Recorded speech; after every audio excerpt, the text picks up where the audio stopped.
Corwin, and this is Mom Life Live for you. Mom Life Today with Mona. It can be either one because you're at my dining room table and this is the Mom Mentor Show. And what we do on the Mom Mentor Show is I help you, like a virtual mentor, live the mom life that you'll love. Being a mom isn't always just like so super easy, and there's not like a school that we can go to learn it. Although I am working on an academy for us to learn some really good mom stuff. But until that's ready, this is your place, Mom Life with Mona. And I want to let you know that today we're going to be talking about how to be calm in chaos and whirlwinds. Yes, you can be calm in chaos and whirlwinds. And if you can't, this episode's just for you. So let me just quickly tell you who I am. I'm Mona Corwin.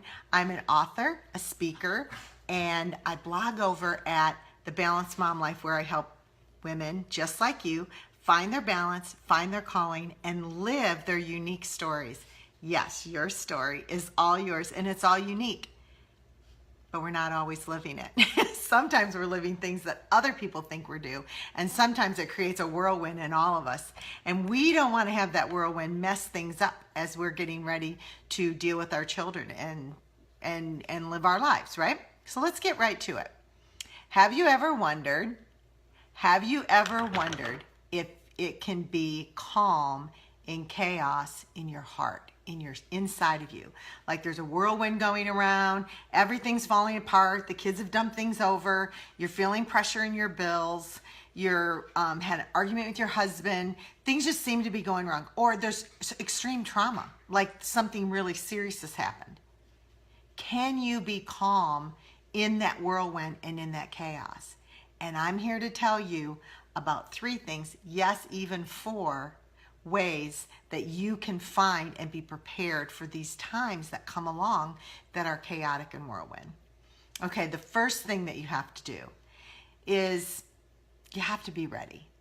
So you can't just like be living all stressed all the time and all strung out and not getting enough sleep and you're a mom, so you don't get a whole lot of sleep anyways. But you can't live in like this stressful, chaotic stuff that's inside of you, even when it's quiet in your home, because when trauma hits, or when whirlwinds hit, or screwed up schedules hit, or a blown out tire hits, you don't have anything left to make a decision and keep moving.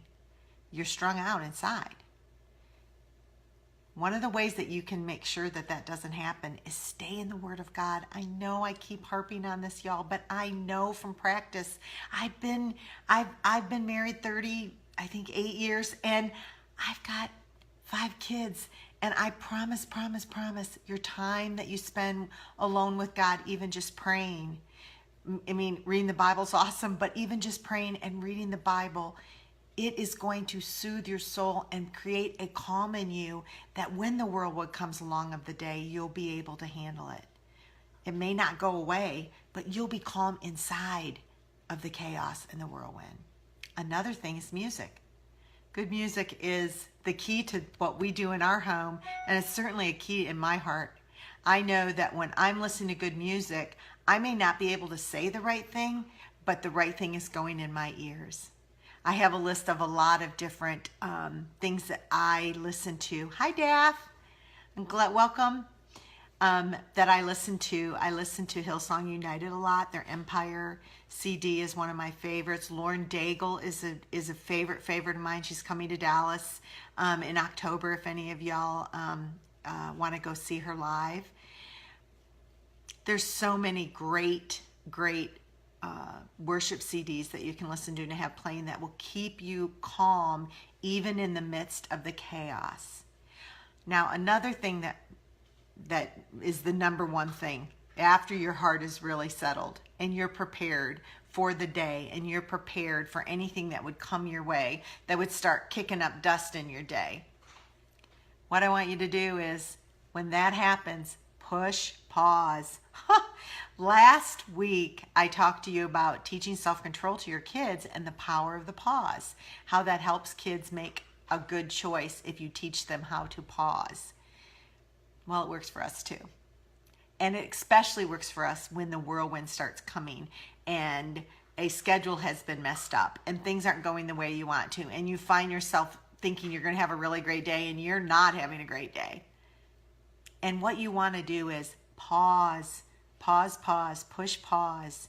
The power of the pause gives you the time to make a decision to add negativity to your day, or to replace that negativity, or not the negativity, but the change in atmosphere, the chaotic whirlwind, to change your attitude in it. So use the power of the pause. The second thing I want you to do is resist pushing the panic button. Resist pushing the panic button. I'd like to say that this is one that I do really, really well. It is not one that I do really well. I do really well pushing pause. I do not do really well not pushing panic. I do push panic too often, and I allow the negative feelings and the negative ideas and the, oh my gosh, this is going to happen, and oh my gosh, I can't believe once again my day is messed up, and I can never have this, and I really wanted 5 minutes, and my schedule's all messed up, and I'm already an hour late for Facebook Live and Mom Life with Mona. But you know what? We have to resist pushing that panic button, because we don't have to be in a panic. And we need to be able to be living out of a joyful, relaxed, calm, inside spirit.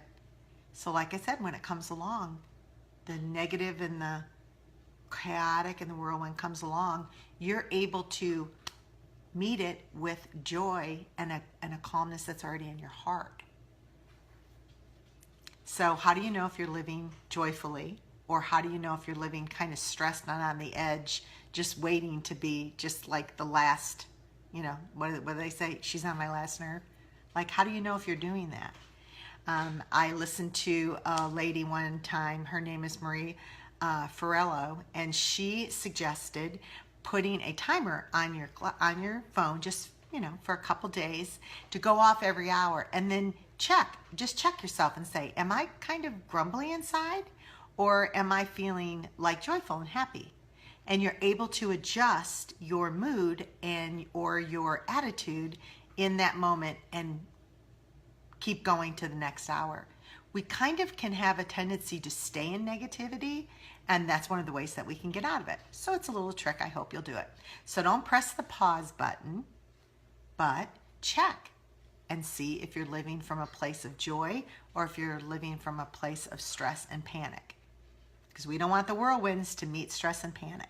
We want the whirlwinds to meet joy, so that we can put a pause and have our joy, and that way we can stay in the present, which is number 3.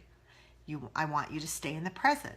You push pause, you resist pushing the panic button, and you get in the moment. Stay in the present until you figure out the answer, until you can realign yourself and you can get your thoughts captive.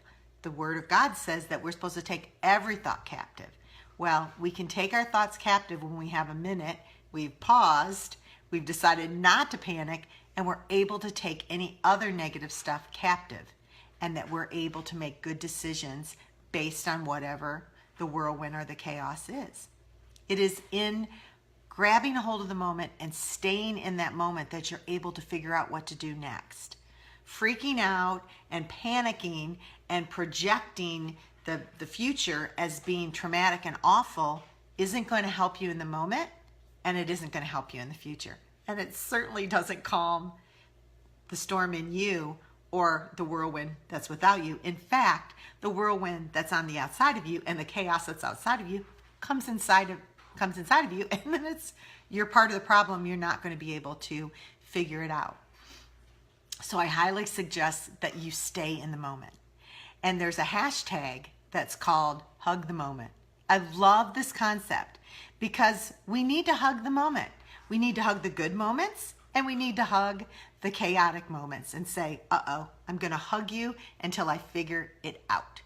Like, we are going to stay in this moment. We're going to hold tight until I can figure it out, till I can readjust the schedule, until I can readjust my next move, until I can figure out where the finances are going to come to pay for the tire that just busted.